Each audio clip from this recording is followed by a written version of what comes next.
some things that we can adopt from these very successful people now trying to keep still for 20 minutes and not moving. And having your mind still. Now, that is an ultimate stretch. I'd like to try that this weekend. If you have tried it, let us know. Write to us on Facebook and tell us how it worked out for you.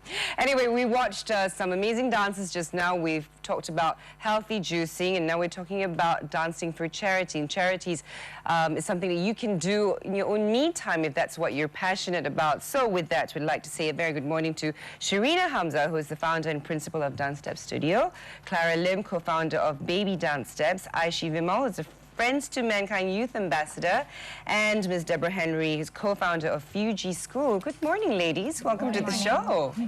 Now, Sharina, I've got to start with you. I mean, I've known you as this amazing dancer from way back, from when I dabbled in a little bit of dance way back when, and you know, when we were teenagers. When we were teenagers, and you're still in the business, and now you own your own dance school. What is dance to you, in a nutshell? It's not a hobby anymore. It's part of everything now, because I've been in classes since I was 8. Okay. It's been part of curriculum when I go to school, when I come back. It's just so natural now. It's part of my timing. It's part of my day. I now do it with my children. So what, when you wake up in the morning, you just do a pirouette, pirouettes till the bathroom? How's it part of not your as day? young, not as young, but it's so natural. I can walk into the studio and it doesn't feel like work. It never has. So it makes life very easy. That's a blessing. Yes, it makes life very easy. Oh, cool. I love my job. And Clara, what about you? I mean, how did you get involved in dance? I started dancing when I was 5. Oh. Yes, and I started off with ballet, and that eventually led to tap and modern. And ever since then, it's been part of my life as well. And Baby Dance Steps is a dance school for kids? Yes, for babies? For toddlers. For toddlers? Yeah. How do you control toddlers in a dance school? It's a lot. Coffee. Yes. Patience. And patience. Enough sleep. Okay. Good. And also wanting to be there with the kids. Right, right. And Aishi, what's you're a dancer as well? Yeah, I am. And you're Friends to Mankind Youth Ambassador. Now, what does that mean? Friends to Mankind is an organization which spotlights personal projects. And like last year, my sister and I organized a charity concert called Dance Effect 2013. Okay. And so Friends to Mankind spotlighted us and helped us with everything. And thanks to them, with the support of them and Dance Step Studios, Miss Sharina and Miss Clara, we raised 101,000 ringgit. Awesome. Well, congratulations. That's a big feat. Okay, and Deborah, what kind of dancing do you do? Nothing at all. That's why I'm not, no bad issues on. No, but you know, you've been fronting Fuji School for a couple of years now, and you're one of the beneficiaries for this particular effort that they're doing. Tell us a little bit more about that. Well, Fuji School's been around now for 5 years, and last year we were lucky enough to send some of our students to Dance Steps. Oh. So they've actually had a little bit of a taste of some of the classes that are on offer there, and they really had a good time. So we've had a relationship with Dance Steps for a while now. We were also invited to be a beneficiary for the Dance Effect charity concert last year that the girls did. Cool. So so there's a nice sort of synergy between all of us, and then when Sharina decided to go ahead with Dance for Charity this year, the second one, because you did one back in 2002, yeah. So they invited us to be one of the 2 beneficiaries, and you know, we're very happy to come on board. And I think it's such a nice thing, kids for kids, you know? Absolutely. And it's a great thing to do. I mean, do you need volunteers? Do you need people out there? Do you want people to come and help you in this charity? Because, you know, we're talking about me time here, and some people actually love doing it. So if you do, just contact Sharina. Yes. So tell me a little bit more about this particular charity that you're doing. Okay, the heart of the charity is a dance workshop. Okay. So basically, we need participants to come in, take workshops. It's going to run for 5 days. We're flying in instructors from New York. Awesome. So it'll be really, really fun. The exposure is going to be amazing. And at the end of the week, on the weekend, they're going to have a preview performance and then a gala performance. And it's from the preview and the gala that we're going to try and raise money for Fuji School and also for Make-A-Wish Malaysia. So, which means you're selling tickets and for the public to come and buy and watch the show? Yes. Oh, so can you give us a little tease as to, you know, what kind of performances is going to be put up, and Are you dancing? No. Are you performing? We get it all the I love time. watching Sharina perform. We get it all the time, but we are not dancing. we're not organizing it this yes. We're not. Okay. No, So not this are you time. having a different kinds of repertoire of dancing, from ballet to jazz to tap? Yes, the nice part about this is that, the children who sign up as participants for the workshop, they learn choreography from the New York instructors. They actually have to learn up the choreography in 5 days and then put up the show. So the show actually will be the workshop participants. And then we have some invited guests. We have Shafiq, who you saw just now, Yes. who will be choreographing 2 items. And then we have 2 items from a friend of mine, Azmi, who is linked to the Aswara Academy. Oh, cool.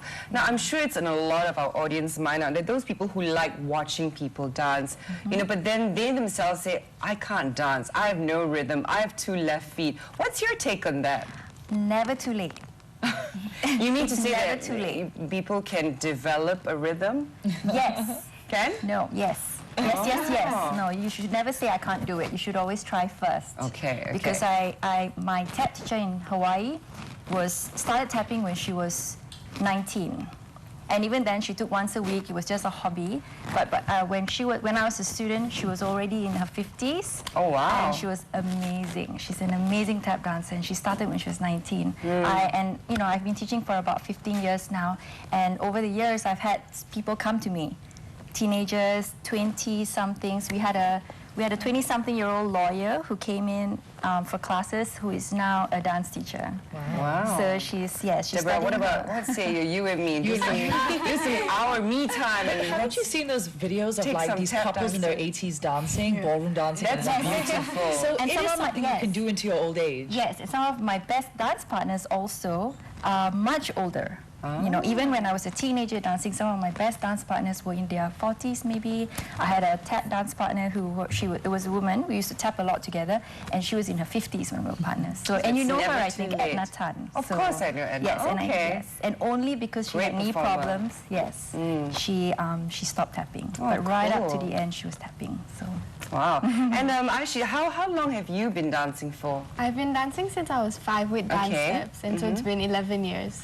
What does it do for you? Are you intending to pursue a career in it? I understand your sister is, right now? She's in in New York? studying liberal arts, but Okay. she's going to be dancing in Alvin Ailey Dance School and taking classes there. Oh, cool. Is that what you intend to do as well? How old are you, by the way? I'm 17. Oh, wow. And the world is her oyster. So what has it done for you over the years, dancing? I mean, for the youth out there. I think dancing is really nice because it's a good way to exercise and stuff, but it teaches you to be confident, and when you go on stage, there's this feeling like you can't get it anywhere else. It's really nice when the lights are in your face and you see the crowd, and then you see your parents just there, like, whoa, that's the best. Any fumbles over the years? Yes, And what happens when you forget a step or a You just choreography? pretend like it's part of the dance. That's what Miss Sharina and Miss Actually, that's true. Show goes on. Yes. The audience are none the wiser, isn't it? So for this charity, how would you need the support of the public out there, Clara? Well, one would be please come support our workshops. It will be a really, really fun week of dance workshops. So How many people in one workshop? We'll have about 20 to 30. About 20 yeah. to 30 a class. Yeah. Okay. And they're At all your different studio? classes Yeah, as we well. have different right? classes. Yeah, they're offered. different. There's musical theatre, lyrical ballet, Street jazz. street jazz, and contemporary. Okay, but do they have to be experienced dancers to come? It's different age groups. So I guess on the first day, what they will decide is, if you don't fit skill-wise, then we'll move you around. What and about the 30-something-year-olds? come? Come and support. We'll be in the geriatrics dancing with the 10-year-olds. So that's okay, you just sit down, just don't move. Okay, so basically that's what you need. You need for people to come and Yes. participate in the workshops and also also to come and buy tickets. Yes. Yes. And I for also the gala. think like even just sharing the photo on Facebook or tweeting about it, or we have a lot of shout out videos, just spread the event, and that will bring in more people and help us raise more money. Absolutely. And Deborah, how will you be? Will you be at the workshops? Will you be doing stuff with them? I may stick my head in just to observe. Okay, Maybe try a little dance move or two. But no, of course, I'll be at the gala night. Sure. It is very exciting because Any of your Fuji school kids, are they going to be performing? they won't be performing, but we will have some of them attending the dance. Oh, and it's nice because they've seen that no one goes into dancing. They've seen the teachers and the students, so to see it in this very professional way on stage and done well, it'll be great. And it's also we have some Malaysian performances, right? Yes, so we it's do. a really mix of all forms of dancing, which I think will be great. Nice, Yeah. very nice. Now, Debs, you know, you've been doing Fuji School for a while now, and I know how passionate you are about it.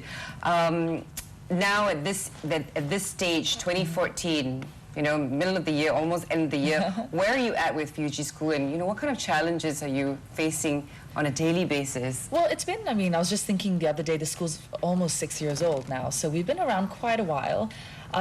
And, you know, we started the school was born out of the fact that we believe every child has a right to an education, should go to school. And so we're still doing that 5 years later. We have 100 students from 4 all the way up to 18. Awesome. And that's our goal. And for us, it's as long as these refugee kids are in Malaysia, we will be around to teach them and to empower them. Otherwise, they don't have schools to go to? No, and that's an issue with refugees living here, that they don't have access to formal schools, and adults can't get proper jobs. So they are very much incapacitated. And we all know that, you know, imagine all of us without education, not having had opportunity, Sure. where would we be today, right? So it really is that sort of investing in them, strengthening their inner selves, empowering them, and hopefully when they get resettled to, say, America, Canada, Australia, that they can really go on to live really sort of fulfilling lives and reach for the stars, you know? And I think a dance concert like this really, it motivates them, it gives them hope, and I think that's something that's so important. And the for parents people. as well, I'm sure. Yeah, for the parents as well. And to expose them, to show them this is all that's out there. You don't have to be, you know, the typical professions. You can be anything, be whoever you want to be as well. Absolutely. But of course, you know, the challenges with running any charitable organization, it's funds. So, you know, we're a non-profit, so it's getting the money coming in, the support of individuals who can support us with their skills, their talent, their resources, and you know, when you have, it's amazing the things that happen when you have a group of people who share the same vision, passion, and you can really do anything for the sake of helping another person. Yes, with passion, we know anything can happen. Exactly. Whether or not it's, you know, delving in charities or dance or juicing or tap dancing, right? How do people buy tickets, and what's the procedure like? But you can contact either Dance Step Studio or Friends to Mankind. Okay, so you're on a website. Yes, we have the You're on website. social media. Yes, they can like us on Facebook or both. Yeah. Fantastic. And when's this period? It's on the 21st of September, the gala night? The gala night. The workshops will be on the 15th. We'll start on the 15th. Oh, so it's a whole cool. So week. if you want to know any information, you can always go to Dance Step's Dance website. Steps, the Dance Step Studio website. Dance Studio website. Well, any last words you'd like to say to our audience out there? Clara? Or send your children, your cousins, your nieces, your nephews, anyone you know. Come and support. Yeah, anyone you know out there. Yes, who it's loves open to dancing, boys come. as well. Exactly, we keep forgetting the boys. But Yeah. if you know anyone who loves dancing, send them for the workshops. If not, you can buy a ticket to support, a minimum donation of 300 ringgit per ticket. And if you want to make a donation but can't attend, you can redonate the tickets back to us, and we can resell the tickets as well. So really, there's no excuse to not be part of this Dance4Charity whole event from the 15th to the 21st. Yeah. Fantastic. Well, thank you very much, ladies, for coming Thank down you. and sharing all this with us. Thank you very much, and good luck. Thank you. Hope to see you guys there. I'll be there as well. We're going to be taking, no, we're not going for a break. We're ending the show. Unfortunately, I've been having such a great time. Anyway, this is what is happening on Monday's Bella Confidential.